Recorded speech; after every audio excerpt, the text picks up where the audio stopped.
Hello.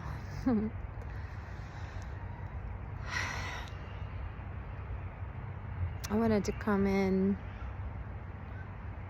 and just take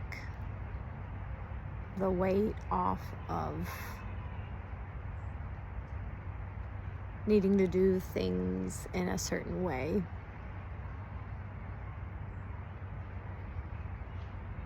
Take the pressure off of needing to show up with the right equipment, the right microphone, the right makeup,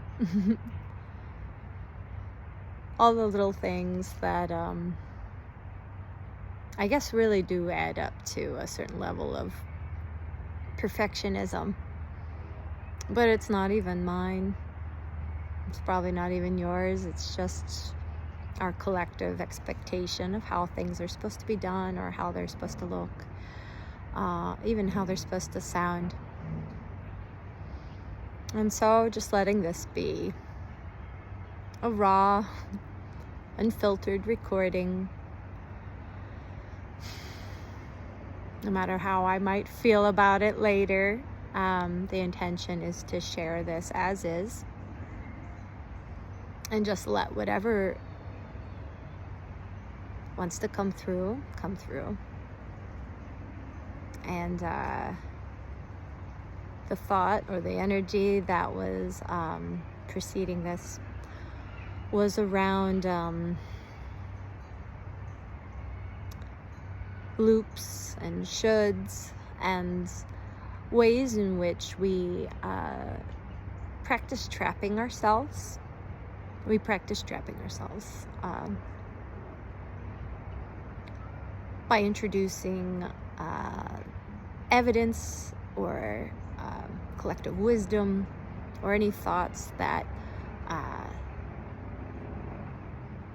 we feel move contrary to what is organically coming up, whether it's trading out one set of shoulds for another, which I think I've talked about on here before.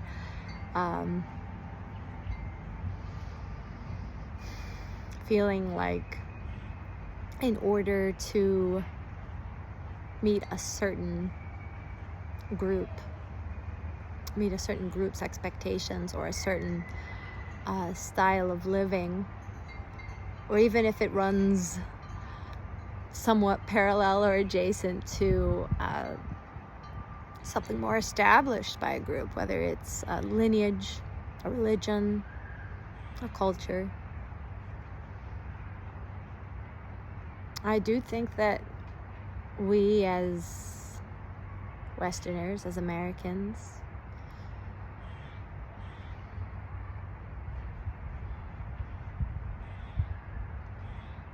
so much of the culture that we were raised in was stripped of the spiritual, stripped of the ritual and the ceremony, stripped of deeper meaning.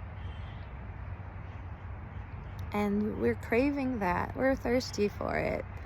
And I think that is reflected in the mental health crisis. That's reflected in things that are considered trendy now, particularly in healing. And we're just ready for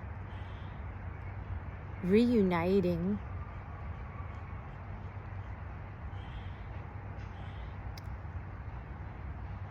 with deeper interaction with the natural world and the spiritual world. And for some, that's one and the same. It doesn't matter to me if someone considers it two different things or the same. I think for very good reason. As far as we know, humans started with animism, started with the belief that everything around us, the plants, the rocks, the trees, the rivers, each had its own river of consciousness. And it's something I've been thinking a lot about lately is, what is the difference between energy and consciousness. I do think there's a difference, but I think that what it points at, since we acknowledge that everything is energy, everything is also conscious. Everything has a consciousness, and at the very least, a river of the collective consciousness running through it. And I think very often, if not always, there's the individualized, may or may not be a word, consciousness with each and everything. Animal, plant, rock, space. And of course, if you have experienced psychedelic plant medicine or any psychedelic medicine, it's very likely you've experienced energy amplified, whether it's in visuals and the patterns, or just that sense of there's more than just me in this room or in this space.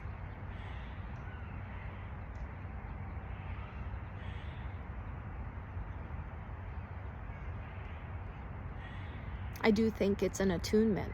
It's an attunement to something that we all have access to. It's just allowing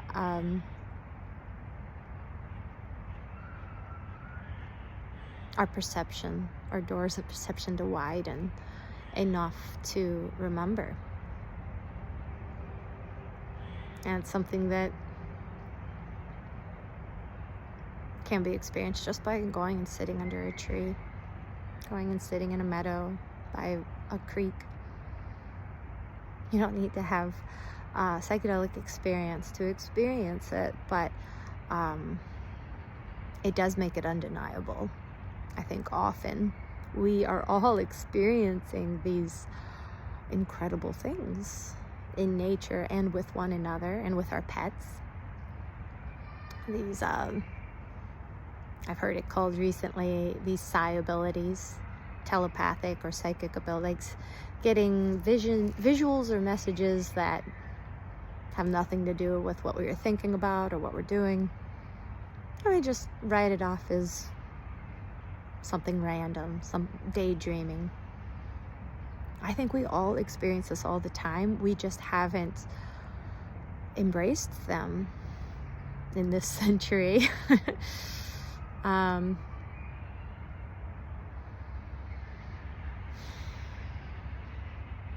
I think what psychedelics do are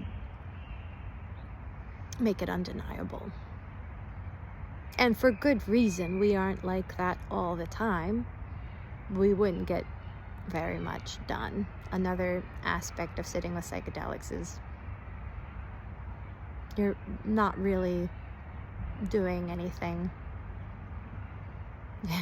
And there's no need to. You don't feel the need to. Your body isn't making it happen.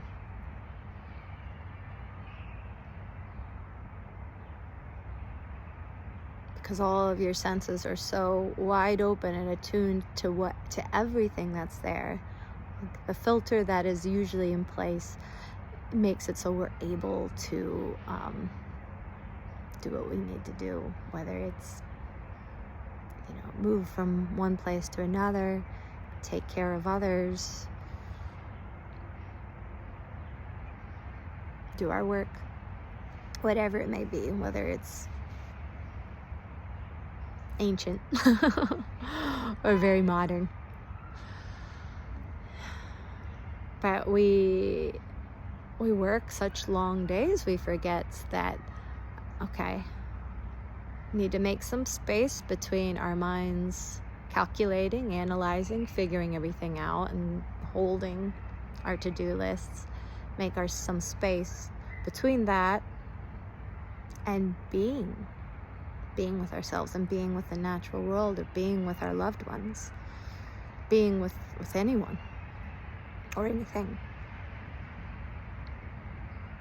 And I think we all do this to some extent, or we would be very, very sick.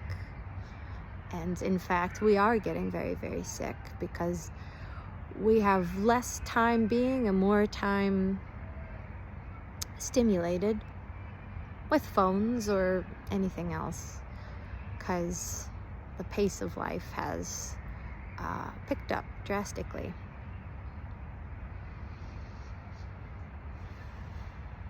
And the phone is a wonderful tool, just like the mind is a wonderful tool. So all these things aren't that the phone is good or bad, or that the mind is good or bad. It's just that we have to master ourselves and our intentions and our attention.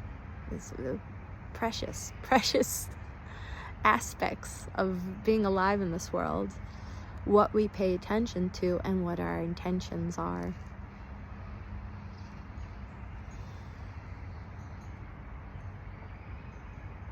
And that's not to say that it must be put in any particular area. I find I am at my best when I take the time to go and be in nature. If I skip it, I get pretty crabby. I get pretty reactive. I thought for the longest time that it was meditation. If I skipped meditation, I was going to get kind of cranky. I do need it, but I also need to actually just step outside. It's like shockingly simple, and be quiet. And sometimes I can hear the voices of my backyard or different aspects of it. Sometimes I can hear inner guidance when I get quiet. Sometimes miraculous or magical things do happen. It very seldom happens without that. So it's hygiene. It's part of humaning. The same way that we know we have to brush our teeth, and we have to go to bed, and we have to drink water, eat some food. We balance it all. And I remember as a kid being very exhausted by it. I was like, oh my God, you have to do this every day for the rest of your life. Wow. This feels like a flawed design. I thought we are fundamentally flawed because we can't stay awake, or we can't go very long without water or without food, or we have to brush our teeth all the time. I just thought, who came up with this? But it's been, as I get older, something gets added, something more gets added to that list. And I don't think it has to do with certain points of age we reach. It's just we reach those points at different times in our life. And so children can absolutely learn to meditate. Adults can learn to meditate and just be outside. Children want to be outside. And I am very sad that from going from preschool to kindergarten, the massive cut down on outdoor time. It's too bad. But it just means it becomes a priority in our house with my children. It's like we have to go outside in the morning and the afternoon, before and after school, because we all deeply need that connection. And of course, the delicate balance of keeping it from being like a must or a should, because I know even as an adult that immediately pushes me away from something. So I sit outside because it feels good. I sit quietly because I receive a lot more that way. I sit in meditation because it feels good. And when I'm good about moving my body, I realize how much better I feel and how much more energy I feel. And kids just know all of this. My older son last night, or 2 nights ago, just told me, because he had a little bit of a headache, so I was doing some healing work on him. And he asked me to do it in a particular way. So he knew the energy healing he needed. And so I infused it with the energy healing I'm used to giving. And after 5 or 10 minutes, he said, "I like being quiet." I said, "Me too. That's good." Then after a little bit of time, I asked, "Do you like to be alone? Do you prefer being alone?"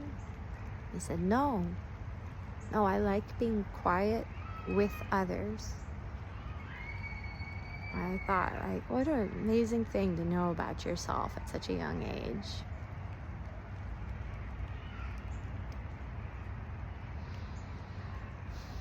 I think we all need that to some extent. Maybe not all. I've met some extroverts in my time, both, that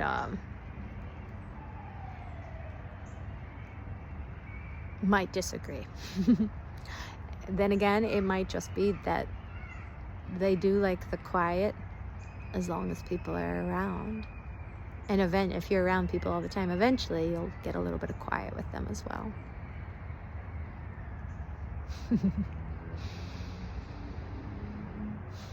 This isn't what I thought I was going to talk about, but it's certainly what I need to hear myself say. And I'm planting the seeds for some kind of New Year's resolution, because the timing of New Year's doesn't make sense in my body, in my experience. Does it feel right for anybody else? At a particular time, it's like, yes, every year I launch with my resolution and it sticks and it goes well. Maybe not. But I feel called to planting that seed now.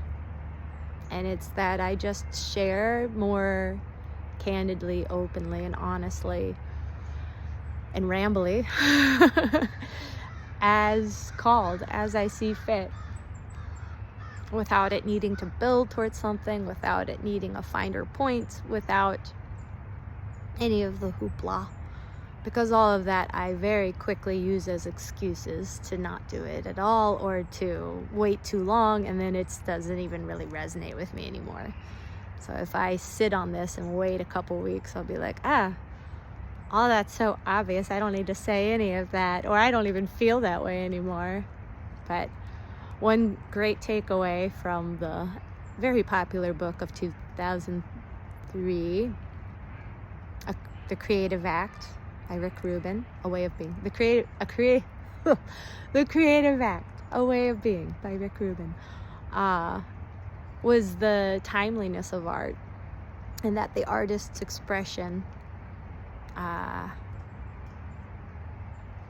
like once it's complete, completing it also being a big part of the process, but once it's complete, you share it, you release it, because it's a signature of the time and space of it being created, both for the collective and for the artist, for the individual. And so I know I've sat on a lot of creative acts, a lot of art over the years, and some of it makes its way out into the world. Most of what's out in the world I released almost immediately after making it. So made that day. And there's a part of me that made that something I didn't necessarily share up front. Like, I just made this. This took me half an hour. Easy peasy. Here it is. I'm excited to share it with you. Felt like I was supposed to labor and work and make it a lot more involved, but sometimes the best things just come through quickly. And sometimes we work very long and hard on them. Either way, when complete, we release it so that it's almost time-stamped in the ether, in the collective, and for the artist. Yeah, I think there is a little fear around that. So my job now is to post this 20-minute talk in the rain, in the cold, just a few days before Thanksgiving. So I'm grateful that I live in an age where that's even possible, where I can share my voice with 1, 2, 20, 100, who knows how many people all at once. And the rain's picking up now, so that's my cue to go. And yeah, thank you for joining me outside after a little bit of quiet, after a little bit of sitting and being with the knowing of what fills my cup without making it a should. Rough summary. All right.